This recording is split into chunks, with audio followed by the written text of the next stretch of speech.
मेरा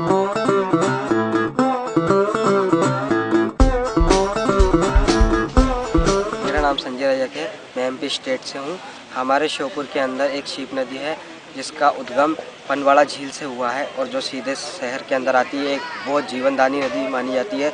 और जैसा कि आप सभी लोग जानते हैं कि आजकल जल को बचाना कितना ज़रूरी हो गया है, आवश्यक, क्योंकि जल बिना जीवन संभव नहीं है। और आने वाले समय में किसी विद्वान ने ऐसा कहा है कि आने वाले समय में जो युद्ध होंगे, विश्व युद्ध, वो केवल जल के ऊपर होंगे। तो मैं आपको शीप नदी के बारे में बताता हूँ।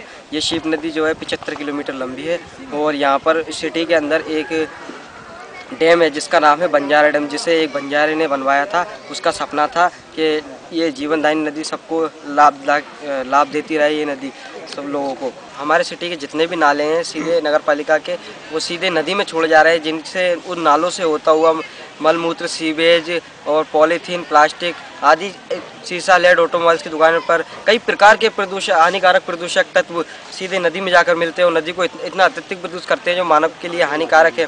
वहाँ पर जो सिटी से आगे चल के कुछ गांव पड़ते हैं, जैसे कि सोई, नागदा, ढोटी, इस तरह के गांव जो राजस्थान की सीमा से लगे हुए हैं, उन गांवों में से वो नदी होकर गुजरती है। वहाँ के लोग उसी नदी के ऊपर निर्भर हैं, उसी नदी के ऊपर निर्भर है। उन लोगों में जब हमने सर्वे किया तो उन लोगों के ऊपर देखा गया कि उन लोगों में कई चर्म रोग जैसी बीमारियाँ उत्पन्न हुई, खाज खुजली जैसे।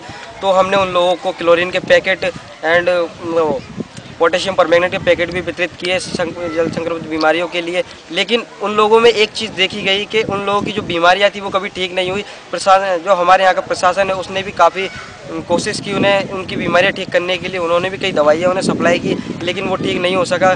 जो वहाँ पर बताते हैं कि डॉक्टरों से हमने राय ली तो डॉक्टरों ने कहा आदिवासी लोग हैं, यहाँ के जितने भी लोग हैं, लोकल पीपल, वो एक तो नहाता नहीं है अपने दैनिक जीवन में और स्वच्छ शरीर को नहीं रखता है। तो हम लोगों ने उनसे पूछा कि आप लोग नहाते क्यों नहीं, तो वो बोले कि हमारे यहाँ पर पानी की इतनी प्रॉब्लम है कि हम पीने के लिए हमें पानी नहीं मिलता, हम नहाएं कैसे। यहाँ का जो पानी है इतना प्रदूषित पानी है कि जिसके अंदर हाथ में भी नहीं लिया जा सकता उस पानी को, क्योंकि वो एक गाढ़ा पदार्थ बन चुका है, एक तरह से मलमूत्र, सीवेज का।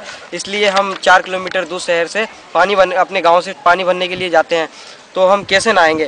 तो हमने उनसे कहा कि आपकी जो नालियां हैं आपके घरों की, सीधे आप नदी में क्यों प्रवाहित करते हैं इस नदी में, क्योंकि ये नदी आपके लिए जीवनदायिनी है और आप खेती के लिए सब पर इस पर आश्रित है, इस नदी पर।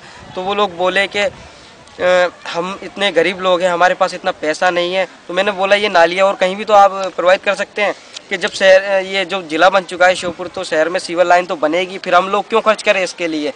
तो हम वहाँ पर उस गांव में 2 दिन रहे। खाज खुजली जैसी बीमारी हमको भी लगी थोड़ी थोड़ी, लेकिन वो लोग गांव के जो लोग थे वो शहर में उनका इलाज भी करवाया गया जिला चिकित्सालय में। वो लोग वहाँ पर, उनकी बीमारी तो चली गई, लेकिन जब वो गांव में दोबारा लौट के गए तो उनको वो बीमारी फिर से स्टार्ट हो गई।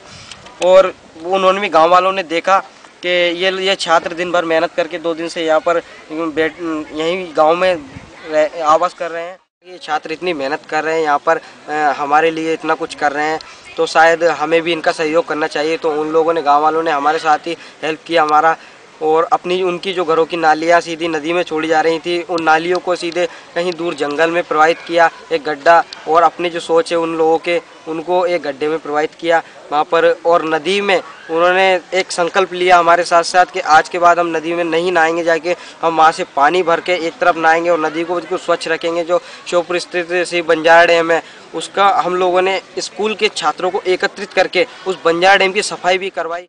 हम लोगों ने सफाई भी करवाई और छात्रों को एकत्रित करके लोगों को जागरूक किया, रैलियाँ निकाली, रैलियों के माध्यमों से लोगों में जन सचेतना पैदा की, और हमने अखबार, टीवी, न्यूज़ के माध्यम से भी उन लोगों को जागरूक किया। इसमें हमारे टीचरों ने भी काफ़ी सहयोग दिया हम लोगों का, जिसमें हमारे district coordinator Shri mister Sushil Kumar Dubey, उन्होंने भी हम लोग काफ़ी, मैं सब लोगों के प्रति आभार व्यक्त करता हूँ।